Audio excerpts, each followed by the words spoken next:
para que eu possa anunciar o evangelho da nossa conversão com dignidade aos irmãos e irmãs aqui reunidos.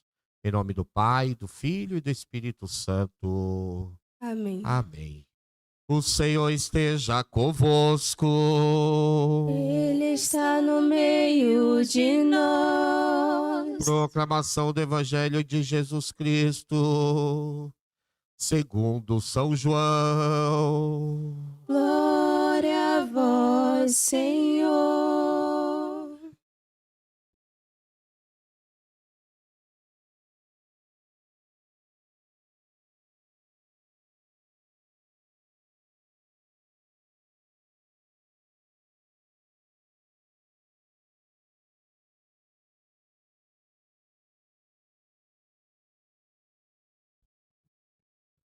Naquele tempo, Jesus chegou a uma cidade da Samaria chamada Sicar, perto do terreno que Jacó tinha dado a seu filho José.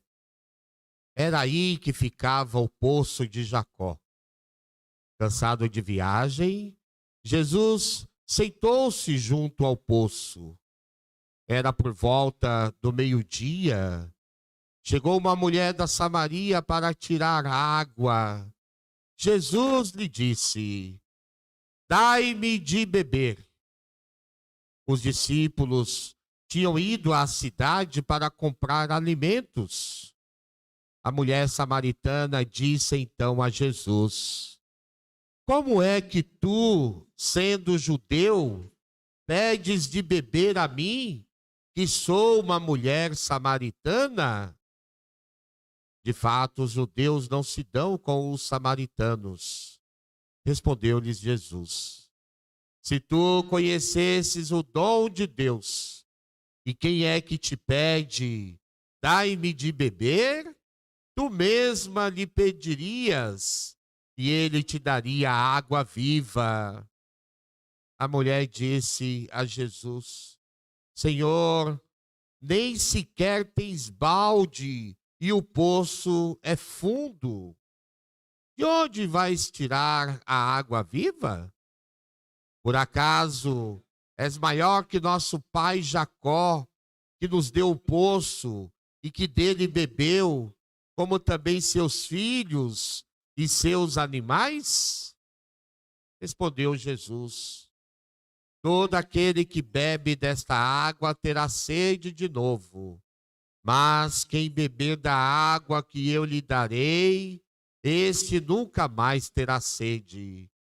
E a água que eu lhe der se tornará nele uma fonte de água que jorra para a vida eterna." A mulher disse a Jesus: "Senhor, dai-me dessa água, para que eu não tenha mais sede e nem tenha de vir aqui para tirá-la." Disse-lhe Jesus: "Vai chamar teu marido e volta aqui." A mulher respondeu: "Eu não tenho marido." Jesus disse: "Dissestes bem que não tens marido, pois tiveste 5 maridos, e o que tens agora não é o teu marido. Nisso falaste a verdade." A mulher disse a Jesus: "Senhor, vejo que és um profeta. Os nossos pais adoraram neste monte, mas vós dizeis que em Jerusalém é que se deve adorar." Disse-lhe Jesus: "Acredita-me, mulher, está chegando a hora em que nem neste monte, nem em Jerusalém adorareis o Pai. Vós adorais o que não conheceis. Nós adoramos o que conhecemos, pois a salvação vem dos judeus. Mas está chegando a hora, e é agora, em que os verdadeiros adoradores adorarão o Pai em espírito e verdade. De fato, esses são os adoradores que o Pai procura. Deus é espírito, e aqueles que o adoram devem adorá-lo em espírito e verdade. A mulher disse a Jesus: sei que o Messias, que se chama Cristo, vai chegar. Quando ele vier, vai nos fazer conhecer todas as coisas. Disse-lhe Jesus: sou eu quem estou falando contigo. Nesse momento chegaram os discípulos e ficaram admirados de ver Jesus falando com a mulher. Mas ninguém perguntou: que desejas? Ou por que falas com ela? Então a mulher deixou seu cântaro e foi à cidade, dizendo ao povo: vinde ver um homem que me disse tudo o que eu fiz. Será que ele não é o Cristo? O povo saiu da cidade e foi ao encontro de Jesus. Enquanto isso, os discípulos insistiam com Jesus, dizendo: mestre, come. Jesus, porém, disse-lhes: eu tenho um alimento para comer que vós não conheceis. Os discípulos comentavam entre si: será que alguém trouxe alguma coisa para ele comer? Disse-lhe Jesus: o meu alimento é fazer a vontade daquele que me enviou e realizar a sua obra. Não dizeis vós: ainda 4 meses e aí vem a colheita? Pois eu vos digo: levantai os olhos e vede os campos. Eles estão dourados para a colheita. O ceifeiro já está recebendo o salário e recolhe fruto para a vida eterna. Assim, o que semeia se alegra junto com o que colhe. Pois é verdade o provérbio que diz: um é o que semeia e outro o que colhe. Eu vos enviei para colher aquilo por que não trabalhastes. Outros trabalharam e vós entrastes no trabalho deles. Muitos samaritanos daquela cidade abraçaram a fé em Jesus por causa da palavra da mulher que testemunhava: ele me disse tudo o que eu fiz. Por isso os samaritanos vieram ao encontro de Jesus e pediram que permanecesse com eles. Jesus permaneceu aí 2 dias e muitos outros creram por causa da sua palavra e disseram à mulher: já não cremos por causa das tuas palavras, pois nós mesmos ouvimos e sabemos que este é verdadeiramente o Salvador do mundo. Palavra da salvação.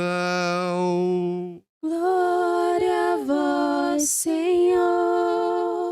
Que as palavras do Santo Evangelho perdoem os nossos pecados e nos dê a sua bênção em nome do Pai, do Filho e do Espírito Santo. Amém. Prova de amor maior não há. Maior não há que doar a vida pelo irmão. Prova de amor. Prova de amor maior não há Que doar a vida pelo irmão. que doar a vida pelo irmão. Louvado seja nosso Senhor Jesus Cristo. Queira acomodar-se, queridos filhos. Em primeiro lugar, um bom dia a todos vocês. Salve Maria! Quero acolher com muito carinho e gratidão cada um de vocês aqui reunidos para juntos celebrar a nossa fé. Deus seja louvado pela presença, colaboração, participação de cada um de vocês. De modo especial, porventura, tem alguém que está aqui pela primeira vez em nossa comunidade? Levante a mão, já uma moça ali levantou a mão, a senhora. Obrigado pela presença aqui também, outra moça. Obrigado pela presença, viu? Seja bem-vinda. Mais alguém? Levante a mão. Olha aí, a eles e a cada um de nós. Sejam, voltem. Uma salva de palmas a todos. Deus abençoe. Você que nos acompanha de perto ou de longe, através, hoje, transmissão especial pelo YouTube. Muito obrigado pela presença, a sua participação. Incentiva a nossa Pascão a continuar fazendo transmissão. É por você e para você. Muito obrigado. Você está valorizando o nosso serviço, que há muitos e muitos anos fazemos, bem antes da pandemia, com a graça de Deus, né? Deus seja louvado. Nossa fiel Pascom, que está junto lá com o Murilo e o Tiago lá o Nicolas, aliás, lá no telão, ajudando também a acompanharmos a missa. Meus queridos ministros que aqui estão, equipe de pastoral da liturgia, leitores, acolhida, o candidato ao diaconato permanente, o Alexandre, os meninos leitores, acólitos e cerimoniários e coroinhas, também o Ministério de Música. Deus seja louvado pela presença de cada um de vocês, meus irmãos e minhas irmãs. Aqui nos reunimos nesse encontro de irmãos. Como é bom nos encontrarmos e sentirmos bem. Como é bom encontrar com alguém que a gente se sente bem, sim ou não? Hoje, de vez em quando eu vou na casa de alguém, antigamente a gente olhava lá atrás da porta, né, para ver se tinha vassoura lá. Você ia encontrar e se a pessoa não gostasse, manifestava, né? Hoje tem outro jeito mais moderno do padre saber se o encontro tá bom ou não. Geralmente quando eu chego na casa e aí a pessoa tá com a TV ligada assistindo, eu vou sempre assisto também. E fica ali, né? Quantas vezes já aconteceu? Aí quando deu meu horário, eu levanto e vou embora. Não, padre, peraí, não. Eu pensei que era para assistir, que você me chamou, então, né? É bom encontrar com alguém, sim ou não? E faz bem quando a pessoa é querida. O encontro que nós fazemos quando nos identificamos e temos algo em comum. Como é bom nos encontrarmos para celebrar a fé, por exemplo. Passamos a semana inteira, cada um na sua realidade, na labuta, nas alegrias e tristezas de cada dia. E em torno do altar do Senhor nós nos encontramos, por quê? Porque temos algo em comum, a nossa fé que nos une. E como é bom poder ver você aqui novamente. Isso significa que já estamos na dimensão de nos tornarmos família. E esse reencontro, então, é motivo de alegria e deve ser motivo de festa, de renovação da fé, de renovação da nossa fraternidade. Deus seja louvado. Imagine você como será o reencontro no céu. Imagine você. Nossa vida é uma caminhada e o nosso porto seguro, o nosso ponto de chegada tem que ser o céu. Por favor, não vai parar ninguém pelo caminho, viu? Nós queremos nos encontrar todos um dia no céu. No céu. Amém? Lá é o nosso ponto de chegada. Igual a São Silvestre, né? Sabe, a São Silvestre todo ano não acontece? Tem gente que se prepara para ser o primeiro, o segundo, o terceiro, né? Nossos irmãos quenianos são bons nisso. Difícil derrubar eles, né? Mas tem gente que se inscreve, igual o Cláudio aí, mais outros também que o padre sabe, que eu não lembro o nome agora, participa todo ano. O importante é cruzar a linha de chegada, sim ou não? Não importa se vai chegar lá em milésimo, né, e sei lá qual é a posição. O importante é cruzar a linha de chegada. Tem gente que para pelo caminho, não consegue, até brinca, vai lá só para tirar sarro. Não, eu imagino a nossa vida como a São Silvestre.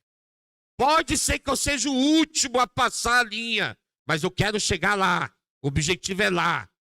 Não vamos parar pelo caminho.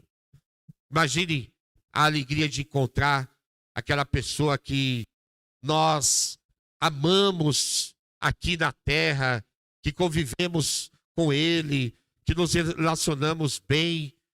Eles partiram para a morada do Pai, mas deixou saudade, sim ou não? Claro que sim, principalmente se eu tive um bom relacionamento, se eu realmente convivi com ele bem, se eu aproveitei quando eu podia aproveitar. Da saudade, do contrário da consciência pesada. Eu falava hoje de manhã, eu era seminarista ainda, quando eu morava lá na Basílica da Penha, eu, Monsenhor Calazans, o Padre Lício, hoje o Padre Oitebeg, mas na época era seminarista também, e nós tínhamos que fazer a exéquia, lá tem o velório, né? Então tinha uma escala, cada vez era um que ia lá fazer encomendação, rezar no corpo do defunto que chegava, né? Ia fazer a exéquia. E teve um dia que eu, seminarista, tenso, com aquela experiência, estava ali diante do caixão de uma mulher, e tinha uma moça que chorava de um jeito desesperador. E esse meu jeito de ser espontâneo, de falar as coisas que eu falo, né, às vezes afasta muita gente, mas também acolhe muita gente. Aí eu peguei, falei para ela, para de chorar, pelo amor de Deus! Não estou conseguindo rezar. E olha, se for consciência pesada, pode parar, que não tem mais tempo para nada. Não adianta mais nada. Aí o silêncio reinou, né? Aí eu peguei e pensei assim, bom, agora deixa eu fazer minha oração rapidinho, pro bicho não pegar pra mim, né? Aí rezei, ó. Quando eu tô vazando, como diz a molecada, teve um homem que correu atrás de mim, padre, padre, padre. Eu falei, que foi? Nossa, padre, o que o senhor falou foi na alma. Verdade o que o senhor falou. Eu falei, é mesmo, é. Aquela moça é filha dessa mulher. E faz mais de 5 anos que ela não conversava com a mãe. Aí a mãe morreu de repente e ela tá aí com a consciência pesada. Eu falei, ih, coitada, vai ficar com a consciência pesada há muito tempo, né? Então, meu irmão, o encontro, o reencontro é bom quando nos traz essa alegria, quando nos faz transformar a nossa vida, nos fortalece, nos renova.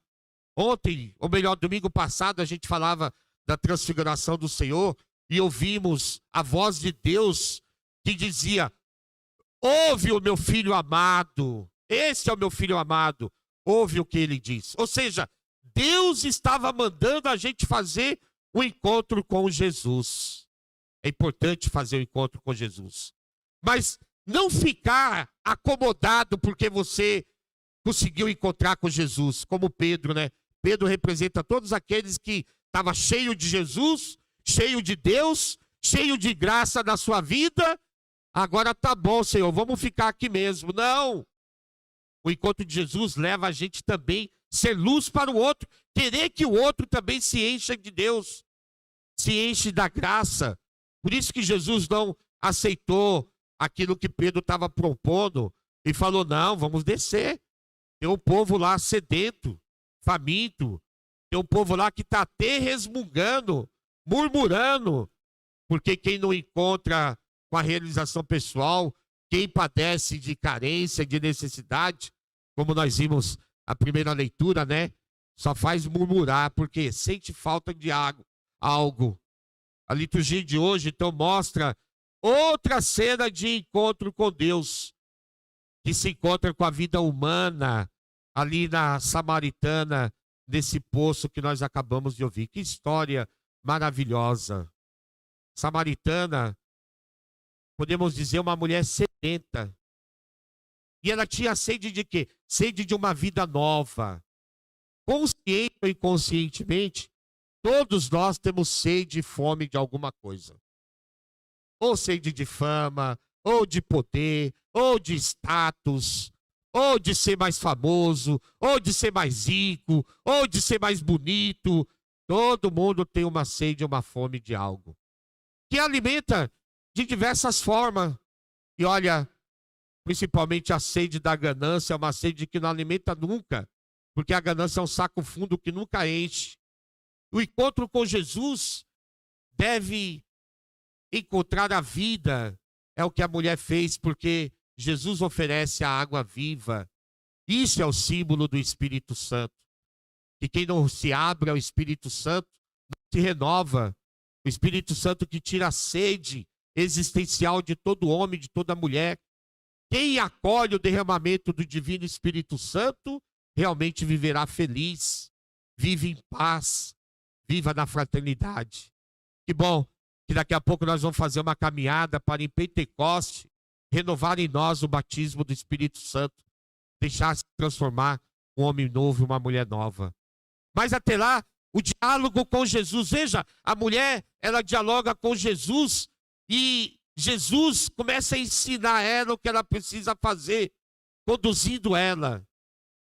Veja que no primeiro encontro com Jesus, ela diz para ela: você tem noção que você é um judeu e está falando com uma samaritana? Que acolhida bonita de Jesus, quando ele diz: se você soubesse com quem você está falando, você mesmo pediria e eu lhe dava de beber a água da vida. E aí aquela mulher dá um passo no diálogo que ela tem com Jesus. Mesmo ela não sendo tão religiosa, ela se abre para Jesus. E ela fala assim: parece que você é um profeta. Os nossos pais nos ensinaram uma religião e falaram como devemos adorar a Deus.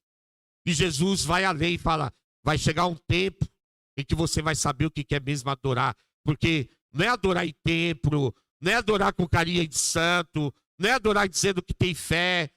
Não, é adorar em espírito e verdade. Porque mesmo você diante de Jesus, Jesus sabe se você está sendo um verdadeiro adorador ou não. E aquela mulher fala: você então é o Messias. Porque ela, veja, ela vai dando passo na fé. Você está me ensinando o que é o verdadeiro Deus.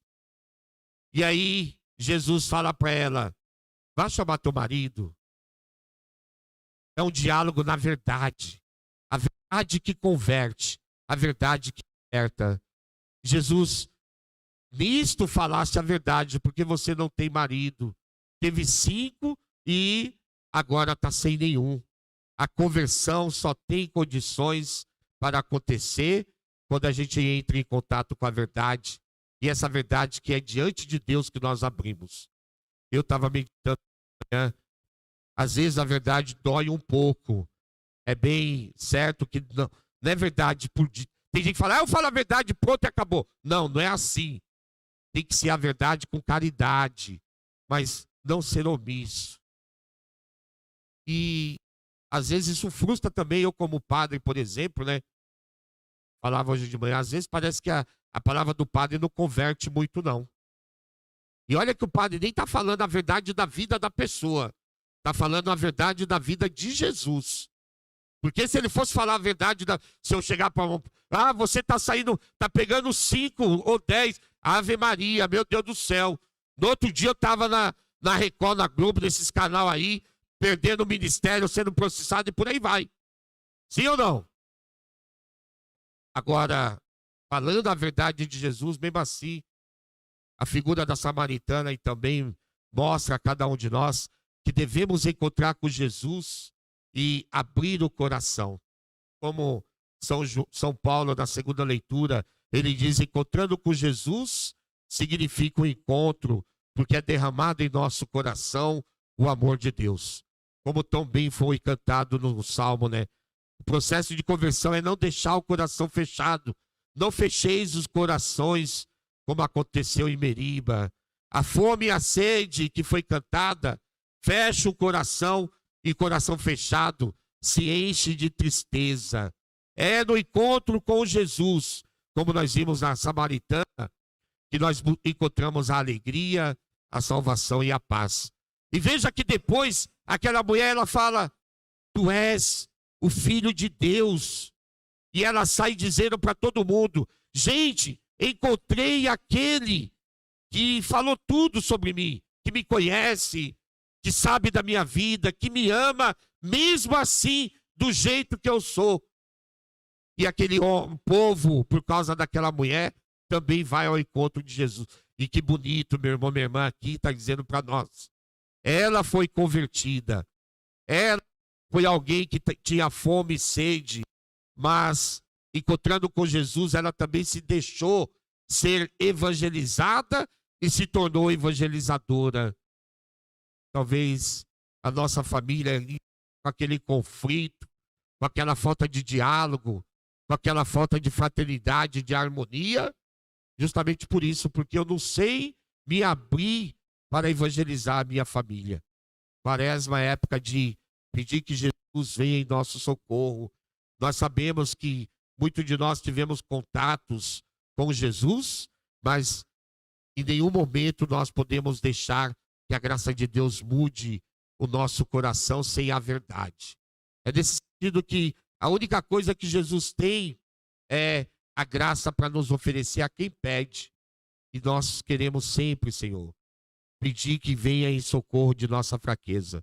Jesus ensina como proceder diante da sua misericórdia e nós queremos aprender a responder com amor, com espírito e verdade. Todos sabemos como a graça de Deus pode transformar a nossa vida e nós queremos se deixar transformar por Deus. Que essa quaresma, a nossa religião, a nossa fé, o nosso compromisso nos faça cada vez mais comprometidos e transformando a nossa vida, da nossa família, para ser feliz, para ser fiel, para ter paz no coração. Que Nossa Senhora nos ajude, nos conduza e nos faça crescer na fé e na fraternidade. Por Cristo nosso Senhor.